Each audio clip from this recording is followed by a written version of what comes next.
मंडळी नमस्कार। तर 28 जून 2025 चा हा दुसरा व्लॉग आहे आणि हा व्लॉग कीर्तनाचा आहे। तर व्लॉग शेवटपर्यंत पहा। व्हिडिओ जर आवडला तर लाईक करा, शेअर करा आणि माझ्या चॅनलला देखील सबस्क्राइब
सोडीला संसार माया तयावरी फार, धावे चाले मागे मागे सुख दुःख साहे अंगे, त्याने घ्यावे नाम तिशी करणे त्याचे काम, धावे चाले मागे मागे सुख दुःख साहे अंगे।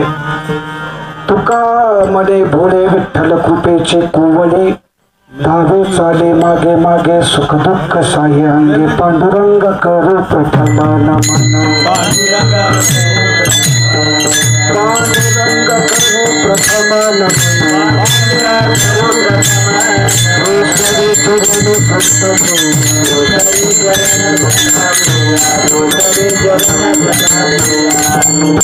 पांडुरंगा करू प्रथम नमन, दुसरे चरण संताचिया, त्यांच्या कृपा दाने कथेचा विस्तारू, दादाजी सद्गुरु दास तुका, ज्या ज्या ठिकाणी मन जाय माझे, त्या त्या ठिकाणी निज रूप तुझे, मी ठेवितो मस्तक ज्या ठिकाणी, तेथे सद्गुरु तुझे पाय दोन्ही। जयांच्या संगती विराग झाला, मनोदरीचा जडभास गेला, साक्षात परात्मा मज भेटविला, विसरू कसा मी कृपा तुकाला। जयांचे केले स्मरण होय सकळ विद्येचे अधिकरण, तेच वंदू श्री चरण श्री गुरूंचे ते नमस्कार मी आता। गुरुर ब्रह्मा गुरुर विष्णू गुरुर्देव महेश्वरा, गुरुर साक्षात परब्रह्म तस्मै श्री गुरुवे नमः। ओम ब्रह्मानंदं परम सुखदं केवलं ज्ञानमूर्ति, द्वन्द्वातीतं गगन सदृशं तत्त्वमस्यादि लक्षणम्, एकं नित्यं विमलमचलं सर्वधी साक्षीभूतं, भावातीतं त्रिगुणरहितं श्री सद्गुरुं तं नमामि। हाय गए गविता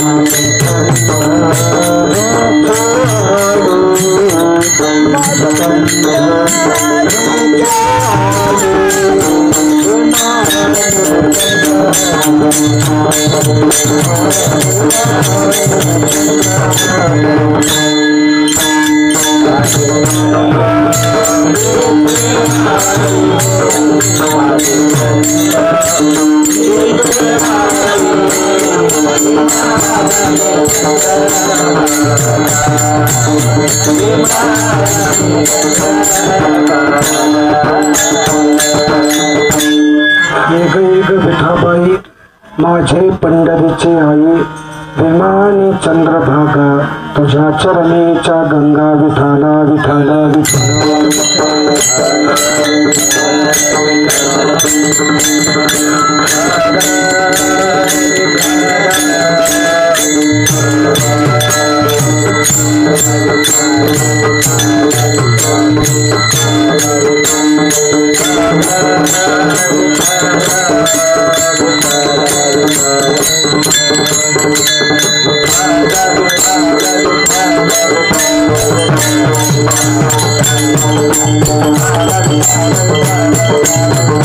Thank you.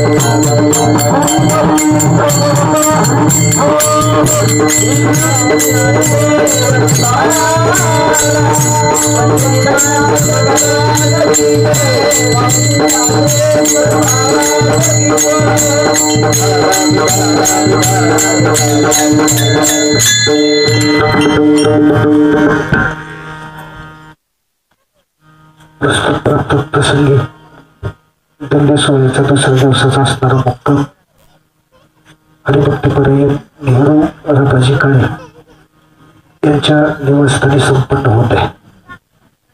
गेल्या 3-4 वर्षापासून आपण या ठिकाणी येतो. अगदी आपुलकीनं, प्रेमानं, मायेनं ते आपल्या सर्व वारकऱ्यांची काळजी घेतात. सुंदर असा अन्नदान या ठिकाणी आपल्याला देतात. त्याबद्दल प्रथम श्रीराम पायी दिंडी सोहळ्यातील सर्व वारकऱ्यांच्या वतीनं त्यांचे मनपूर्वक ऋण व्यक्त करतो आणि या माध्यमातून काहीतरी ज्ञानदान घडावं. कारण असे शास्त्र सांगते, ज्याची खावी पोळी त्याची वाजवावी टाळी. त्याची पोळी आपल्याला खायची ना, त्याची टाळी आपण वाजवली पाहिजे. आणि म्हणून खऱ्या अर्थानं तुम्हाला सांगतो, तुमच्यापेक्षा जास्त मी थकलेलो आहे. मी सुद्धा दिवसभर रस्त्यानं पाहिजे. पण असे काही प्रसंगात कीर्तन करावं लागतं. कारण या गावामध्ये ही येणारी एकमेव दिंडी आहे आणि ही दिंडी पाहण्याकरता, या दिंडीचा हरिपाठ पाहण्याकरता, या दिंडीचं कीर्तन ऐकण्याकरता सगळी ग्रामस्थ मंडळी या ठिकाणी उपस्थित असतात. म्हणून इच्छा नसली, थकलेलो असलं तरी कीर्तन करायची वेळ येते. विठाला विठाला.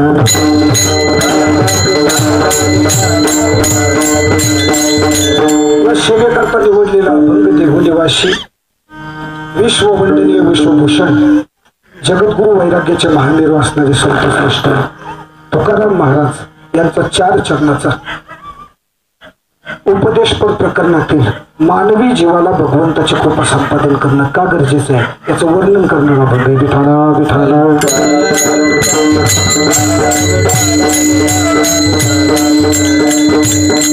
कालच्या वेळी 36 मुक्कामामध्ये आपण या अभंगाची प्रस्तावना पाहिली. जीवाच्या प्रारब्ध कर्माचा नाश जर करायचा असेल तर तो भगवंताच्या कृपेशिवाय होऊ शकत नाही. आमचे नाथ महाराज त्याचं वर्णन करताना सांगतात, एका जनार्दनी हरिकृपे त्याचा नाश झाला.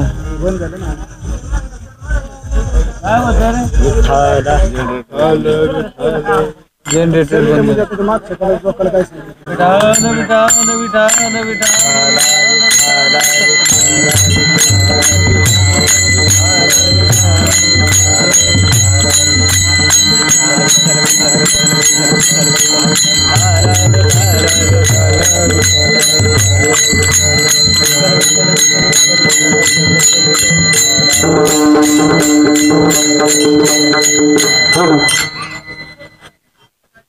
नाथ बाबा त्याचं वर्णन करताना सांगतात, एका जनार्दनी भोग प्रारब्धाचा हरिकृपे त्याचा नाश झाला.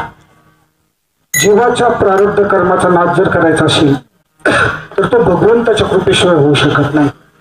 त्याकरता रात्री मी तुम्हाला सुदामजींचं चरित्र सांगितलं की भगवान कृष्ण परमात्म्यानं सुदामजींच्या प्रारब्ध कर्माचा नाश केला. पण असा प्रारब्ध कर्माचा नाश नेमका कोणत्या भक्ताचा होतो? कारण जगतामध्ये 4 प्रकारचे भक्त भगवंताची भक्ती करतात. शास्त्राने त्याचे 4 प्रकार पडले. गीतेमध्ये भगवान कृष्ण परमात्मा सांगतात, चतुर्विधा भजन्ते मा सुकृतेन अर्जुन अर्थजिज्ञासु अर्थार्थी ज्ञानीचे भरतवर्षभ. अर्थ जिज्ञासु अर्थार्थी आणि ज्ञानी हे 4 प्रकारचे भक्त देवाची भक्ती करतात. पण या 4ही प्रकारच्या भक्तावर तो भगवान परमात्मा कृपा करत नाही. कारण या 4 भक्तापैकी पहिले 3 भक्त त्यांच्या हिताकरता, त्यांच्या स्वार्थाकरता देवाला शरण येतात, त्यांची भक्ती करतात. म्हणून हे भक्त देवाला आवडत नाही.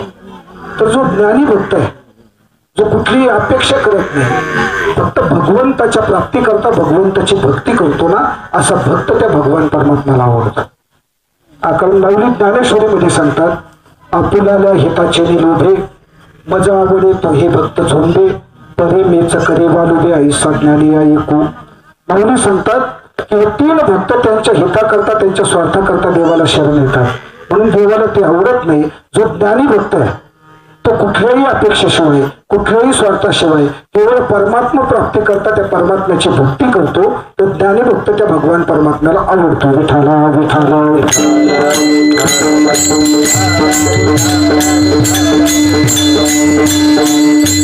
आणि अशा ज्ञानी भक्तावर तो विश्वव्यापक असणारा परमात्मा प्रेम करतो, कृपा करतो.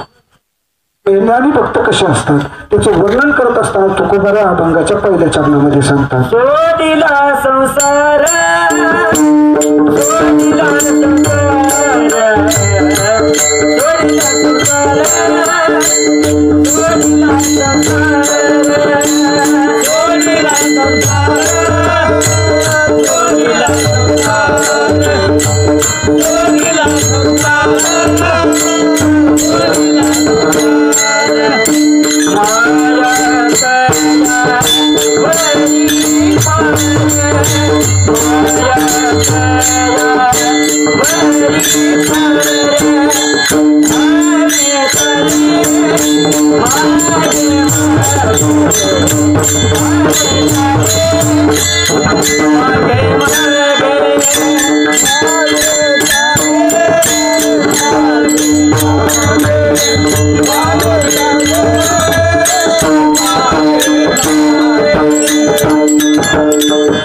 जगद्गुरु तुकोबाराय सांगतात हे ज्ञानी भक्त स्वतःचा संसार सोडून त्या देवाची भक्ती करतात म्हणून ते देवाला आवडतात. देव त्यांच्यावर कृपा करतो, माया करतो, प्रेम करतो. आता विषय असा आहे अभंग तुकोबारायांचा. तुकोबाराय सांगतात जे संसार सोडतात देवाची भक्ती करतात देव त्यांच्यावर प्रेम करतो, माया करतो. पण तुकोबारायांचा विचार केला तर तुकोबारायांनी रात्रंदिवस तुमच्या आमच्यासारखा येणे देव संसार केलेला आहे. तुकोबारायांची एक पत्नी गेली महाराज, तुकोबारायांना दुसरी केली. आणि ते तुकोबाराय सांगतात की ज्यानं संसार सोडला देव त्याच्यावर माया करतो, प्रेम करतो. मग आता तुकोबाराय असतील, नाथबाबा असतील, सावता बाबा असतील, गोरोबा काका असतील, ही सगळी संत मंडळी गृहस्थी होती. सगळ्यांनी संसार केलाय. आणि मग संसार या सर्व संतांनी केलेला असताना त्या भगवंताने यांच्यावर कृपा केली कशी, हा या ठिकाणी प्रश्न आहे. या शंकेचं निरसन असं आहे, मुळातच संसार सोडणं म्हणजे घरदार बायको मुलं शेरड करड गुरड होणं याचा त्याग करणं नाही, कुठेतरी डोंगरात जाऊन बसणं नाही. संसार सोडणं म्हणजे काय, आणि चित्तामध्ये असणारा संसार टाकून देणं आणि चित्तात तो भगवान परमात्मा साठवणं याला संसार सोडणं म्हणायचं. विठाला विठाला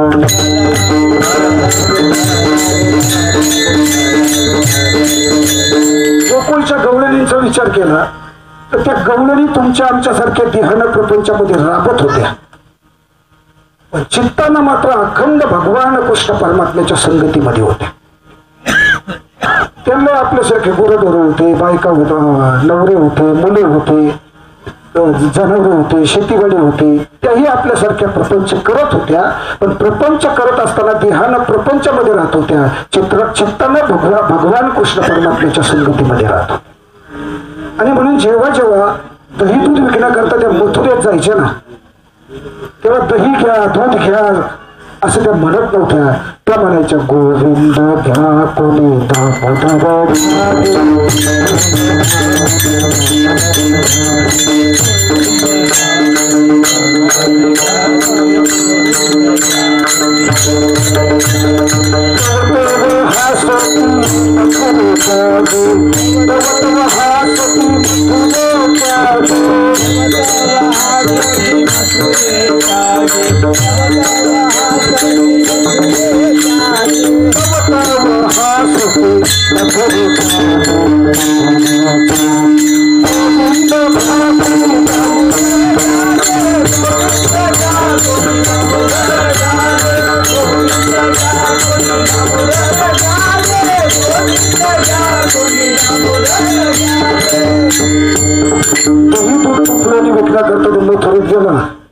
दही घ्या, दूध घ्या, तूप घ्या, लोणी घ्या असं म्हणत नव्हत्या. त्या म्हणायच्या गोविंद घ्या कोणी दामोदर घ्या गे, गोविंद घ्या कोणी दामोदर घ्या. आणि मग त्या मथुरेतल्या स्त्रिया हसायच्या.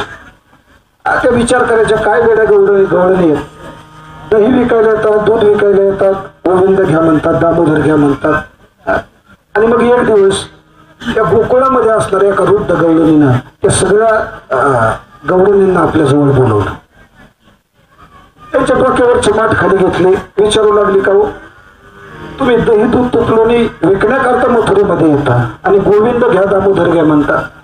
तेव्हा त्या गवळणीने सुंदर उत्तर दिलं.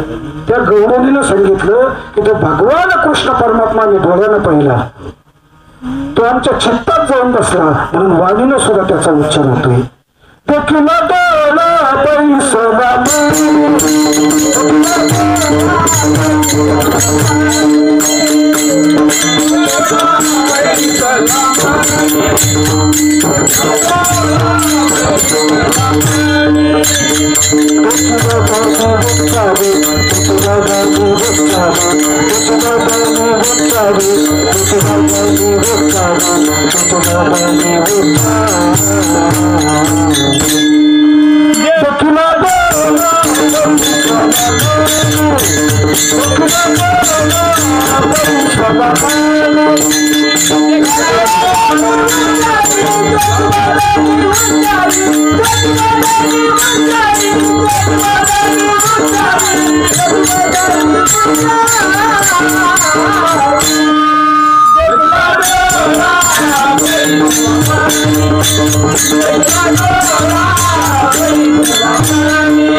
सांगितलं तो भगवान कृष्ण परमात्मा मी डोळ्यानं पाहिला, तो आमच्या चित्तामध्ये मनामध्ये जाऊन बसला, म्हणून वाणीनं सुद्धा त्याचा उच्चार होतो. जे आपण डोळ्यानं पाहतो ना ते आपल्या मनात जाऊन बसतं, आणि एकदा ते मनात जाऊन बसलं की माणसं वाणीनं सुद्धा त्याचा उच्चार करतात. आमचे गुरुवर एक दृष्टांत सांगायचे. मुलगा मुंबईला नोकरीला होता, म्हातारी गावाकडे राहायची, आणि मग बरेच दिवस म्हातारी मुंबईला आली नाही. मुलगा वारंवार त्यांना आग्रह करायचा, तुम्ही एक 8-15 दिवस मुंबईला या. घरच्या कामामुळे ते शक्य होत नसायचं. आणि मग एक दिवस मुलाला फोन केला, असं करा म्हणला, तुम्ही नाही निदान माझ्या आईला तरी मुंबईला पाठवा. आणि मग म्हातारी गावाकडून मुंबईला गेली. 15 दिवस मुंबईत राहील, आणि 15 दिवसानंतर म्हातारीने सांगितलं, आता मला गावाकडे गेलं पाहिजे, 15 दिवस झाले मी मुंबईला आलेले. मुलगा म्हणला, जा, पण आपण एक काम करू म्हणला, एक मराठी चित्रपट लागलेला आहे थिएटरला, तेवढा चित्रपट बघू, चित्रपट पाहिलं की उद्या तू गावाकडे जा. आणि मग तो मुलगा, त्याची पत्नी, ती म्हातारी तो असणारा मराठी चित्रपट पाहण्याकरता गेले. त्या चित्रपटामध्ये एक सुंदर असा प्रसंग होता. एक कुमारिका मुलगी हातामध्ये पूजेचं ताट घेऊन तुळशी वृंदावनाला वेढा मारत होती, आणि वेढा मारत असताना ती मनातल्या मनात गुणगुणत होती, माझं लग्न कधी होणार, माझं लग्न कधी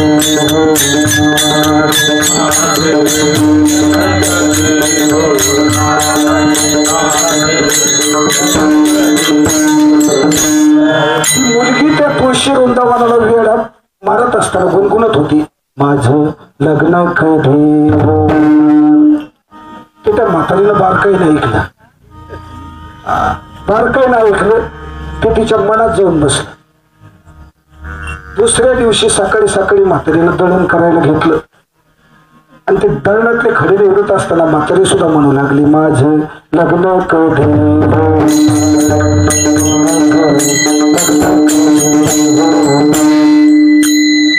म्हातारी इकडे गावाकडे होते म्हणला. 15 दिवस झाले म्हातारी मुंबईला गेली म्हणला, अजून आली नाही, नेमकं काय चाललंय बघावं म्हणला. म्हातारीनं सुद्धा एसटी पकडली. म्हातारी मुंबईला आलं, पोराच्या घरात मागच्या दारातून घुसले तर म्हातारी चाललं होतं, माझं लग्न कधी होणार, माझं लग्न कधी होणार. म्हातारीनं ते मागच्या दारातून घुसताना ऐकलं. म्हातारा म्हणलं, 15 दिवस झाले म्हातारी मुंबईला आली, बिघडली म्हणलं म्हातारी. वास्तविक हे घडलं कशामुळं, तो असणारा प्रसंग त्या म्हातारीनं डोळ्यानं पाहिला, कानानं ऐकला, तो तिच्या चित्तात मनात जाऊन दिसला, म्हणून वाणीनं सुद्धा त्याचाच उच्चार होऊ लागला, विठाला विठाला.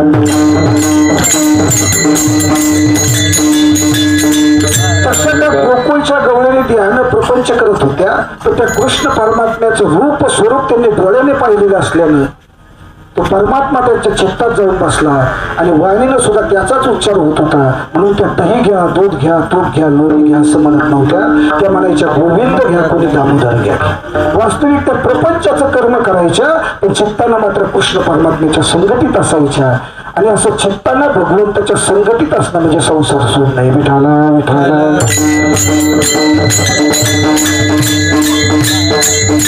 वास्तविक हा संसार तुम्ही आम्ही सोडायचं ठरवलं तरी हा सुटत नाही महाराज.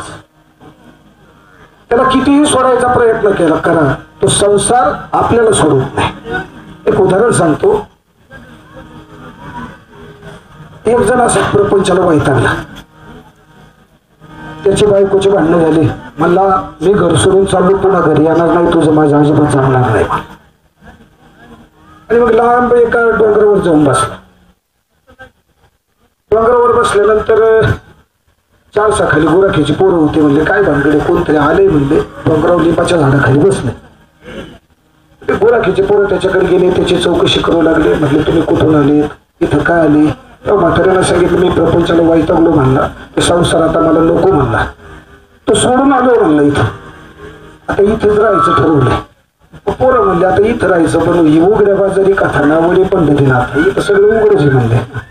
इथं तुम्ही कसे राहणार म्हणले. काय माझ्या प्रारब्धात असेल तसं होईल म्हणला. मग पोरांनी त्या असणाऱ्या डोंगरावर लाकडं तोडले. म्हाताऱ्याकरता एक सपार बनवलं. म्हातारा तो त्या सपारात राहू लागला. पोरांनी विचारलं बाबा आता तुमची राहण्याची सोय झाली, पण खाण्याचं काय. म्हाताऱ्यानं सांगितलं काय माझ्या प्रारब्धात असेल तसं होईल. पोरं म्हणले प्रारब्धाला खायला नाही मिळत आणि इथं डोंगरात कुठून मिळायचं म्हणले. त्याच्यापेक्षा आज आम्ही असं करतो म्हणले, आम्ही रोज इकडे गुरं घेऊन येत असतो, उद्या आमच्यात अर्धी भाकरी जास्त आणू म्हणले. म्हणजे तुमच्या 2-3 भाकरी तुम्हाला दिलं की तुमच्या दिवसभराची सोय लागेल.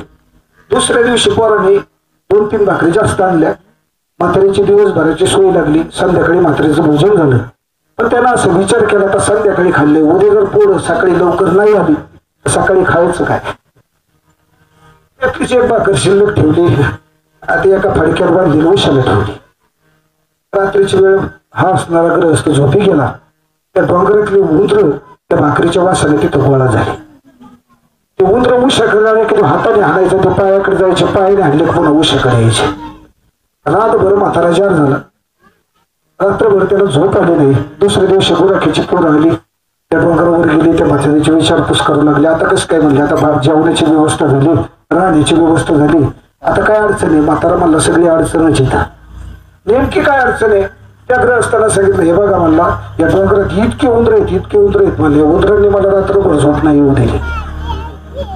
पोरं म्हणले बाबा काळजी करू नका, आमच्याकडे एक मांजर आहे म्हणले, उद्या तरी ते मांजर घेऊन येऊ, मांजर उंदर खाईल आणि तुम्हाला आरामात झोप लागेल म्हणले. दुसऱ्या दिवशी पोरं मांजर घेऊन आले. जोपर्यंत डोंगरात उंदर होते ना तोपर्यंत मांजर ती उंदर खायचं. त्या उंदरांच्या म्हाताऱ्याला अजिबात त्रास होत नव्हता, हा निवांत झोपायचा. पण डोंगरातले उंदर संपले महाराज. डोंगरातले उंदर संपून गेले, ते मांजर वरडायला लागला. एक दिवस रात्रभर ओरडलं. त्या मांजराच्या ओरडण्यानं त्या म्हाताऱ्याला अजिबात झोप आली नाही. परत दुसऱ्या दिवशी सकाळी पोरं भेटले. म्हणले कस काय महाराज, अरे कस काय विचारता म्हणला, त्या मांजरीने रातभर झोप नाही येऊन गेली म्हणला. पोरं म्हणले काळजी करू नका, आमच्याकडे 3 पायाची गाय म्हणले, तिचा एक पाय मोडलेला आहे. उद्या येताना गाय घेऊन येतो, गाय दूध देईल, दूध तुम्ही मांजरीला पाहिजे, मांजर शांत राहील, काय दूध तुमच्या कामाला येईल. म्हातारा म्हणला बरं होईल, जाऊ तेवढं करा म्हणलं, उद्या येताना गाय घेऊन. दुसऱ्या दिवशी पोरं गाय घेऊन आले. गाईचं दूध निघायला लागलं, मांजराचं भागायला लागलं, म्हाताऱ्याचं भागायला लागलं. म्हाताऱ्याला आता निवांत झोप यायला लागली. पण आता प्रश्न असा निर्माण झाला, या गाईला सोडायचं कोणी, तिला चारा आणायचा कोणी, हिचं शेण टाकायचं कोणी. पुन्हा एक दिवस पोरं आले. म्हणले बाबा कस काय काय म्हणला, ही गाय मला सोडावं लागते म्हणला, हिला चारून आणावं लागते, हिला खुराक चारावं लागतोय, धार काढावं लागते, शेण टाकावं लागते, मी या डोंगरात साधना करू कधी म्हणलं, मला साधने करता वेळच मिळत नाही म्हणलं. पोरं म्हणले काळजी करू नका, आमच्या गावात एक म्हातारी नव्हती, आमच्या गावात एक म्हातारी, तिला कोणीच नाही म्हणले, तिला इथं आणून घालतो म्हणजे म्हातारी गाय सोडेल, तिला चारा टाकेल, तिचं शेण उखंडवून नेऊन टाकेल आणि तुमचं एकदम आरामशीर चालून म्हणले. दुसऱ्या दिवशी पोरांनी म्हातारी आणून घातली. आता मला सांग सोडून काय आला होता, घरी गुरु सोडून आला होता, बायको सोडून आलता, इथे गुरु झाली, पुन्हा बायको झाली, घरी बांगला सोडून आला, इथं पुन्हा सफर झालं. हा संसार सोडून आला पण याला संसाराला सोडलं नाही. विठाला विठाला म्हणून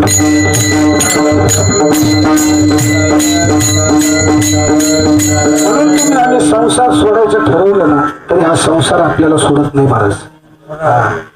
आणि माझं तर मत असं आहे, संसाराला सोडून पाळणारे लोक आहेत, ते संसाराला वैत कोण आत्महत्या करणारे बी आहेत, पण ते भेडपणाचं लक्षण आहे.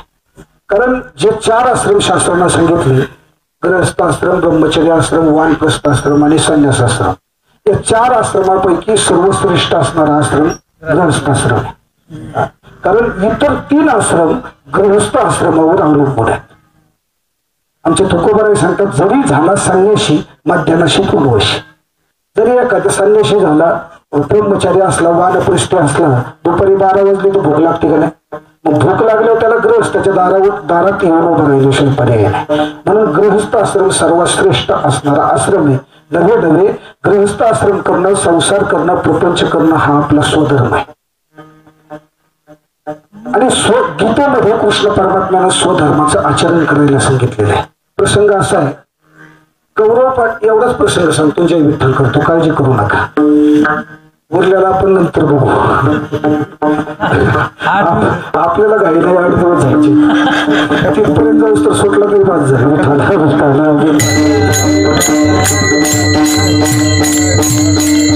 प्रसंग असा आहे, कौरव पांडवाचे युद्ध होणे म्हणून भगवान कृष्ण परमात्म्यानं मध्यस्थी केली. दुर्योधनाला बोलावून घेतलं, सांगितलं, अरे राज्य पांडूचे, पांडू राजाचं अकाली निधन झालं म्हणून तुझ्या बापाला, तुझ्या वडिलांना, धृतराष्ट्राला राजगादीवर बसवलेलं आहे. आता पांडूची मुलं मोठी झाली, राज्यकारभार सांभाळण्याकरता सक्षम झाली, त्यांचं राज्य त्यांना देऊन टाक. दुर्योधनानं स्पष्ट शब्दामध्ये नकार दिला. कृष्ण परमात्म्यानं सांगितलं, असं करू नको, निदान भाव यशाप्रमाणे त्यांच्या वाट्याला येणारं अर्ध राज्य तरी त्यांना दे. दुर्योधन ऐकायला तयार नाही. कृष्ण परमात्मा सांगतात, ते क्षत्रिय आहेत, राज्यकारभार सांभाळणं, चालवणं हा त्यांचा धर्म आहे, म्हणून निदान 5 गावं तरी त्यांना दे. दुर्योधनानं सांगितलं, सुईच्या टोकावर मावेल एवढी भूमी सुद्धा मी पांडवांना देणार नाही. आणि मग युद्ध आटळ झालं, रणवाद्य वाजायला लागली, कौरव पांडव युद्ध करता एकमेकाच्या समोरासमोर आली. आणि मग अर्जुनानं भगवान कृष्ण परमात्म्याला सांगितलं, देवा माझा रथ त्या दोन्ही सैन्याच्या मध्ये नेऊन उभा कर, जेणेकरून मला पाहता येईल की माझ्या बरोबर युद्ध करण्याकरता कोण कोण आले. आणि मग भगवान कृष्ण परमात्म्यानं अर्जुनाचा रथ त्या दोन्ही सैन्याच्या मध्ये नेऊन उभा केला. अर्जुनानं कुरुक्षेत्रावर नजर फिरवली, पाहिलं द्रोणाचार्य आहेत, कृपाचार्य आहेत, भीष्माचार्य आहेत, माझे दुर्योधन, दुःशासन आदी करून 100 कौरव आहेत.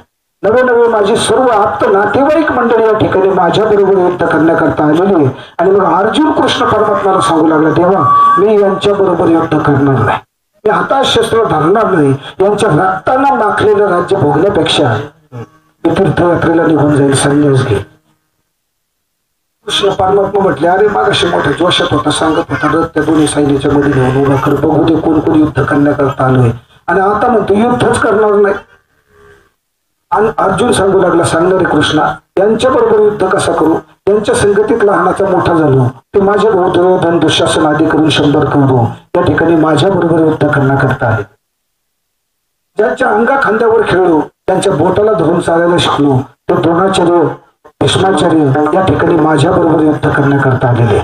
ज्यांच्याकडून वेद विद्येचं ग्रहण केलं, ते कृपाचार्य, द्रोणाचार्य या ठिकाणी युद्ध करण्याकरता आलेले आहेत.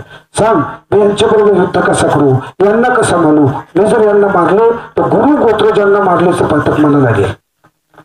नवे नवे कृष्णा मी जर यांच्या बरोबर युद्ध केलं, यांच्या पत्न्या विभू होतील, आणि ते जर अनैतिक मार्गाला लागले तर त्याचंही पातक माझ्या कुलाला लागेल. तेव्हा कृष्ण परमात्मा अर्जुनाला परोपरीने समजावून सांगू लागला की अर्जुना तू क्षत्रिय, आणि क्षत्रियांना हे पाहायचं नसतं त्याच्याबरोबर युद्ध करण्याकरता कोण कोण आले, त्याच्या समोर जे युद्ध करता येतील ना त्यांच्या बरोबर क्षत्रियाने युद्ध करायचं असतं. तो खऱ्या अर्थाने क्षत्रियाचा स्वधर्म आहे. आणि या युद्धामध्ये जर तू तुझा स्वधर्म पाळला तर तुझी कीर्ती होईल, ते कल्पाच्या अंतापर्यंत पुसली जाणार नाही. पण जर तू स्वधर्मापासून पदच्युत झाला हे युद्ध सोडून पळाला तर तुझी अपकीर्ती होईल, ते कल्पाच्या अंतापर्यंत पुसली जाणार नाही. सुंदर म्हणून टाकतात, जरे स्वधर्म हा संडशे पापा वरपडा भुशी आपेस ते वचन कल्पांतावरी. हा स्वधर्म सोडून रणांगण सोडून तू जर पळाला ना तर तुझी अपकीर्ती होईल, ती अपकीर्ती कल्पाच्या अंतापर्यंत पुसली जाणार नाही. तसं प्रपंच करणं, संसार करणं हा गृहस्थ आश्रमाचा धर्म आहे, आपला स्वधर्म आहे. या स्वधर्मापासून आपण जर पदच्युत झालो, पळून गेलो, आत्महत्या केली तर समाज आपल्याबद्दल चर्चा करतो. महाराज तो कर्जबाजारी झाला, तो भेला, तो पळून गेला, त्यानं आत्महत्या केली, नाना प्रकारच्या चर्चा होतात. स्वधर्माचं आचरण केलं नाही तर अपकीर्ती होते, आणि स्वधर्माचं आचरण केलं तर त्याची कीर्ती होत असते. म्हणून प्रपंच करणं हा आपला स्वधर्म आहे. प्रपंच सोडायचा नाही महाराज, कुठल्याच साधू संतांना प्रपंच सोडला नाही, फक्त या असणाऱ्या प्रपंचाची संसाराची आसक्ती सोडलेली. तुमच्या माझ्यासारखा सर्वसामान्य जीवही संसार करतो आणि महात्मे साधू संतही संसार करतात. संसार करण्या म्हणजे अजिबात फरक नाही महाराज, फक्त ते संसाराची आसक्ती धरत नाही, तुम्ही आम्ही संसाराची आसक्ती धरतो. मग आता आपण संसाराची आसक्ती धरतो म्हणजे नेमकं काय करतो, एक उदाहरण सांगतो. 15-16 वर्षापूर्वी मी सुरुवातीला पंढरपूरला निघलो. माझ्या जीवनातली पहिलीच पंढरपूरची वारी. सकाळी स्नान झालं, धोतर घातलं, खांद्यावर उपरणं टाकलं, घराच्या बाहेर पडलो. घराच्या समोरच्या एका मावशीला पाहिलं, विचारलं माऊली पंढरपूरला चालले का? सांगितलं मावशी पंढरपूरला चाललोय, यायचंय का? मावशी म्हणली आली असते पण अजून खूप जबाबदारी आहे, अजून मुलाचं लग्न झालं नाही, सून घरात आली नाही, माझ्या मुलाचं लग्न होऊ द्या, सून घरात येऊ द्या, मी नक्की तुमच्या सोबत पंढरपूरला येईल. त्या वर्षी मी एकटाच पंढरपूरला गेलो. पुन्हा पुढची वारी आली, मला मावशीचं बोलणं आठवलं, मी तिच्या घरी गेलो, वारीची आठवण करून दिली, सांगितलं 15 दिवसांना आपल्याला वारीला जायचंय, तुमचे सगळे कामं उरकून घ्या. मावशी मागच्या वर्षी तुम्ही सांगितलं होतं मुलाचं लग्न झालं नाही, सून घरात आली नाही, योगायोगानं आता तुमच्या मुलाचंही लग्न झाले, सूनही घरात आली, आता पंढरपूरला यायला काय अडचण आहे? मावशीनं सांगितलं माऊली या हे वर्ष शक्य नाही, सून अजून घरात नवीन आहे, तिच्या अजून गल्लीत गावात ओळखी नाही, एवढं वर्ष जाऊ द्या, पुढच्या वर्षी नक्की येईल. पुन्हा पुढचं वर्ष आलं, मला मावशीचं बोलणं आठवलं, सालाबादप्रमाणे मावशीच्या घरी गेलो, मावशीला वारीची आठवण करून दिली, पण मावशीने सांगितलं माऊली या हे वर्ष शक्य नाही, आता सून बाळणपणा करता गेलेली आहे, तिचं एकदा बाळणपण होऊन तिला घरी येऊ द्या, पुढच्या वर्षी नक्की येईल. त्याही वर्षी मी एकटाच पंढरपूरला गेलो. पुन्हा पुढचं वर्ष आलं, मला त्या मावशीचं बोलणं आठवलं, मी तिच्या घरी गेलो, तिला वारीची आठवण करून दिली.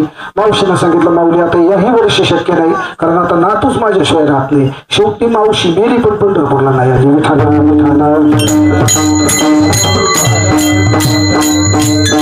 याला संसाराची आसक्ती धरणं म्हणतात. ही आसक्ती सर्वसामान्य जीव धरतो महाराज. आपली दिंडी सुरू व्हायच्या आधी प्रत्येक वारकऱ्याची चर्चा, जो भेटेल त्याला तो विचारायचं यायचं का पंढरपूरला, ते सांगायचं आलो असतो पण अजून आहे ना माझी पेरणी राहील. यावर्षी योगायोगाने बरं झाले, आधी पाऊस झालाय, पेरण्या झाले, माणसाठी वाटते म्हणून प्रत्येक दिंडीत गर्दी. नाही तुम्ही अशाही काही दिंड्या पाहिल्या महाराज, असे काही अनुभव घेतले. दिंड्या निघल्या, करमाळापर्यंत गेल्या, माग पाऊस झाला. 2 दिवसाला लोक पुन्हा गावाकडे गेले, पेरून दिंडीत आली. याला संसाराची आसक्ती धरणं म्हणतात.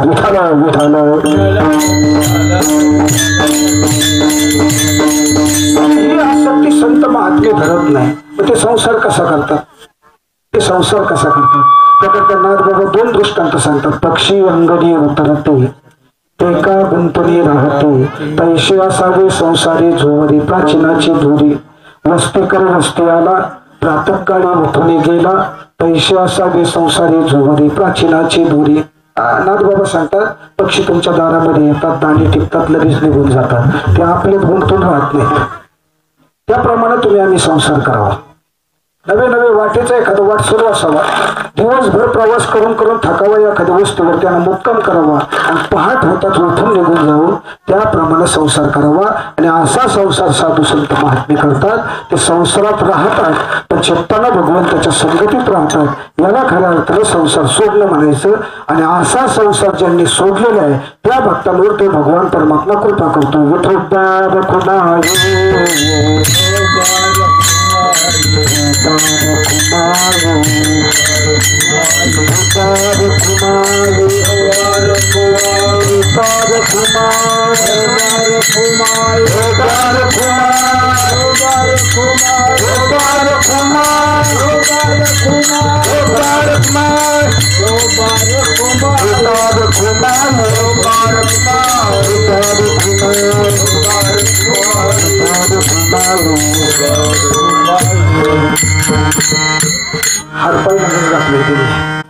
असो, ही असणारी वारीची सवय, साधू संतांचं भांडवल वाङ्मय हे काही अर्ध्या आणि 1 तासात संपत नसतं महाराज. तोंडा महाराज देगलूरकर अभंगाच्या एका शब्दावर 8-8 दिवस कीर्तन करत होते. कारण ते साधू संतांचं वाङ्मय ते समुद्राच्या पाण्यासारखं असतं. समुद्राचं पाणी जसं आटत नाही तसं साधूचं संतांचं ज्ञान त्यांचं वाङ्मय ते आटत नाही महाराज. त्याच साधू संतांना तुम्ही आम्हाला हा परमार्थ मार्ग दाखवलेला आहे, हा भक्त मार्ग दाखवलेला आहे. त्यांचं एक वेळ भजन करा. ज्ञानेश्वर ज्ञानेश्वर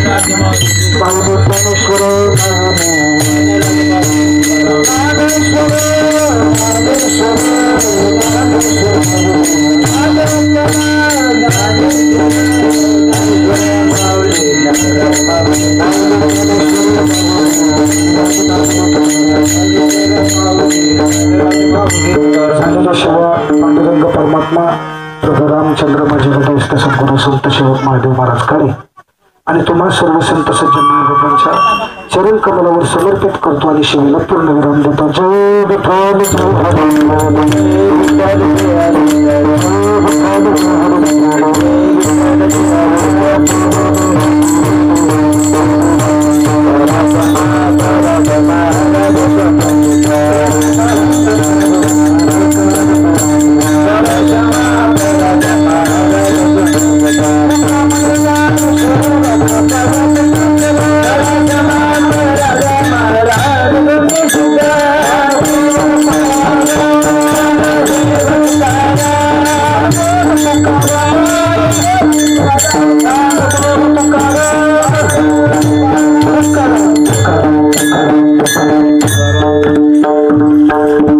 आता एकच सूचना देतो.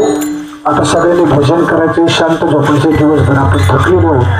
बरोबर 3:30 पावणे 4 वाजता शक्य होईल उठायचं, आंघोळ्या करायच्या, पुढच्या प्रवासाला लागायचे 5 वाजता. पुंडलिक वरदाहरी श्री ज्ञानदेव तुकाराम पंढरीनाथ भगवान की जय. मंडळी, आजचं कीर्तन कसं वाटलं नक्की सांगा आणि व्हिडिओ आवडला तर लाईक करा, शेअर करा, चॅनलला देखील सबस्क्राईब करा. तर आता आपण भेटूया उद्याच्या व्लॉग मध्ये. तोपर्यंत बाय बाय.